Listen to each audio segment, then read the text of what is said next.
as you can see, we have the hull from the last episode was turned over. So now we're going to start working on the bottom. I've already pulled off, the last of the tape, and basically what I was doing on that, I put the tape on before I did the, actually I think I put the tape on when I was doing the inside seams, coating the edges with epoxy, and also to keep the fillet material from squeezing through on the bowl holes here.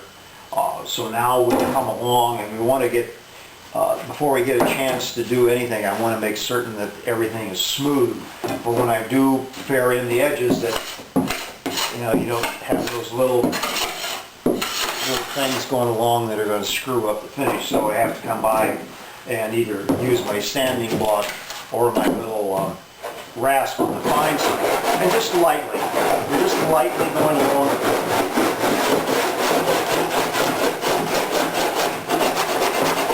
Taking down any lumps of epoxy. Actually, there's a little bit of gel coat smeared over. So we're going to true up all these edges. On the inside here, I can't do that, so I'll have to use a block of wood with some sandpaper on it. And I got another, what I need to do is they make one of these things with a handle so it acts like a plane. I need to get one of those from Chuck on the next go around. So let me, I guess I can just start doing this, huh? You can see right here I got a little ridge of gel magic on. Oops, yep.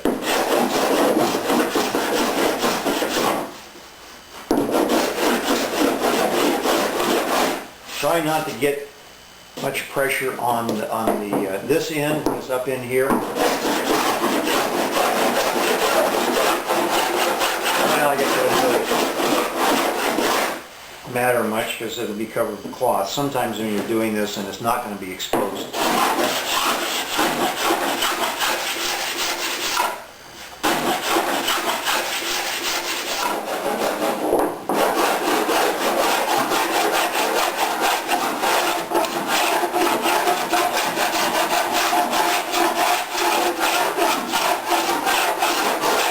By keeping this print flat on the other panel here, you're ensuring that you're going to have a nice edge and you're not rotating it like this and rounding it over.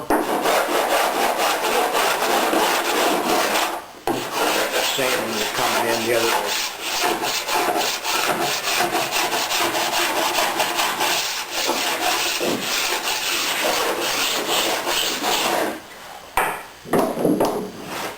And then a good way to test it is to come along at an angle, a low angle, and in the direction you're going to go, and you'll feel whether or not you've got any edges in there that are going to give you a problem later on. We'll do a fine sand on this before I get finished, but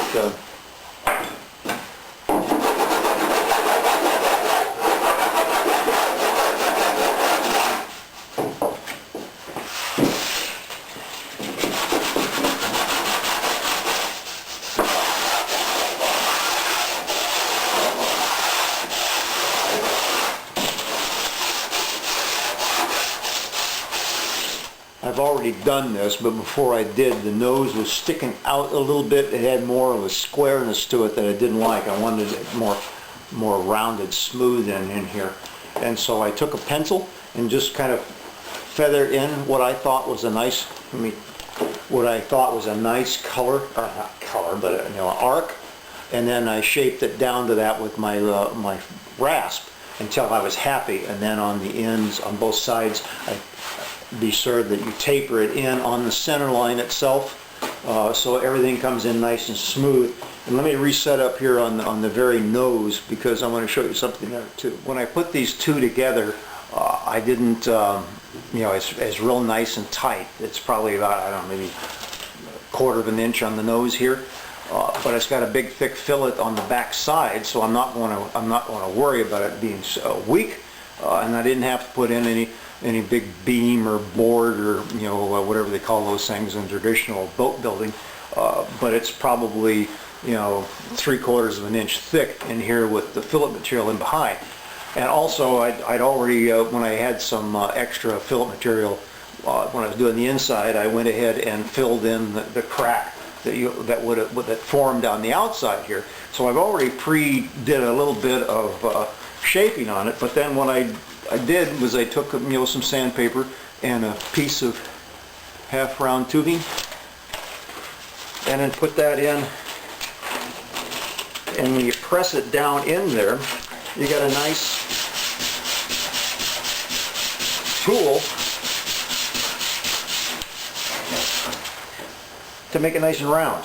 And then up here, I've got a hole in for an eyepiece. Normally I'd put in two and put in a U, but this is such a light hole, I'm just going to go with a single eye bolt, stainless steel eye bolt. So that's it. So I'm going to set up on something else.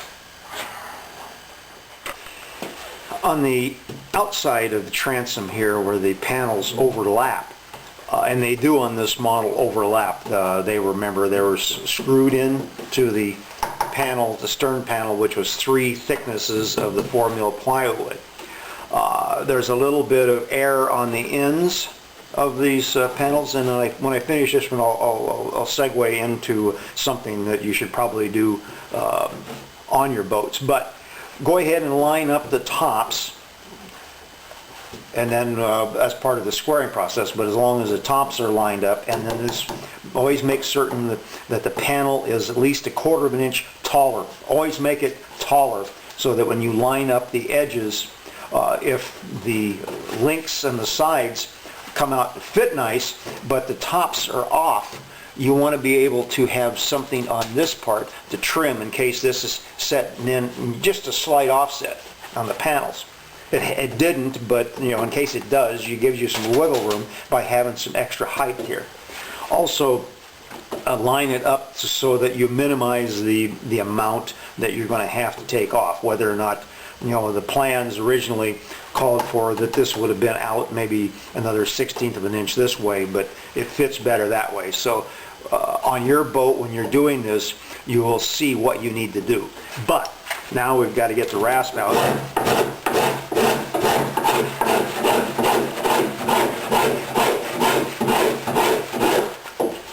And take this down.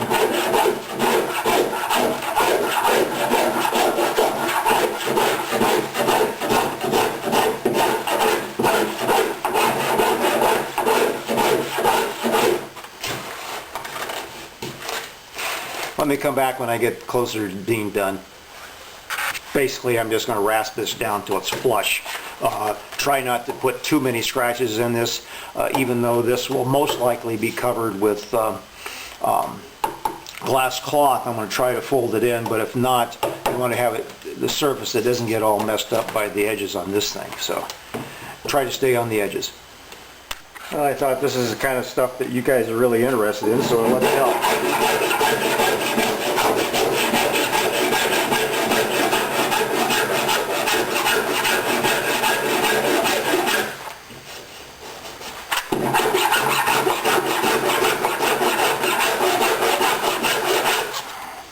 Stop every so often just to get a good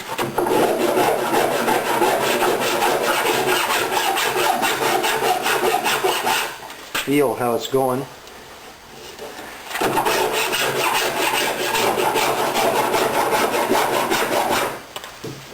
And watch out for the top of your rails here.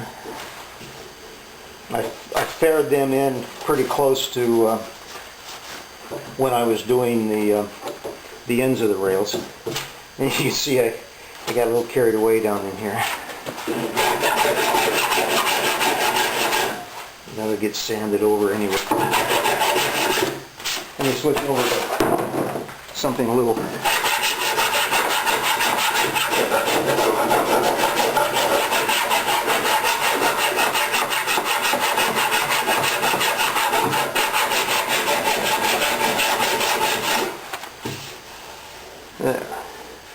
Much better.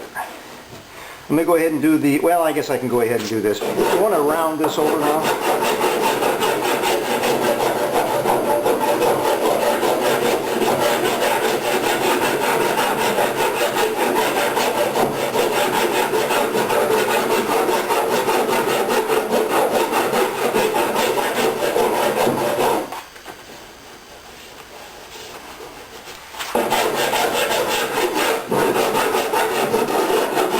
lot, but enough for the glass to roll over.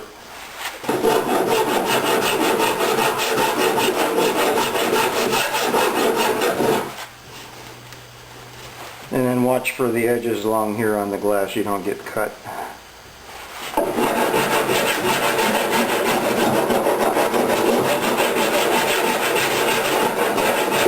I'm just light pressure, just light pressure.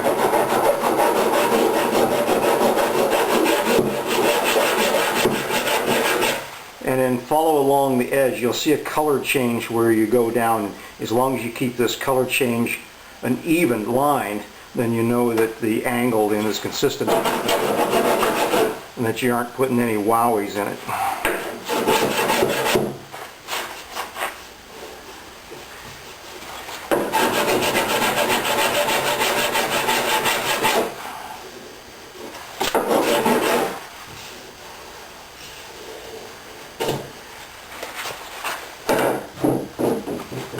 That's a little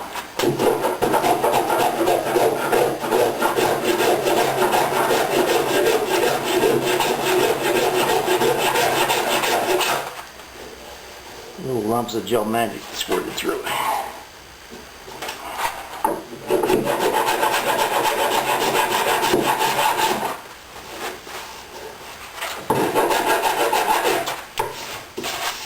Okay, we'll sand the rest of that. Let me go back to the seams.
You'll notice as I was sanding along, I would lift to start to the other side, sand it down, lift it, come back up. Don't go running over the edge.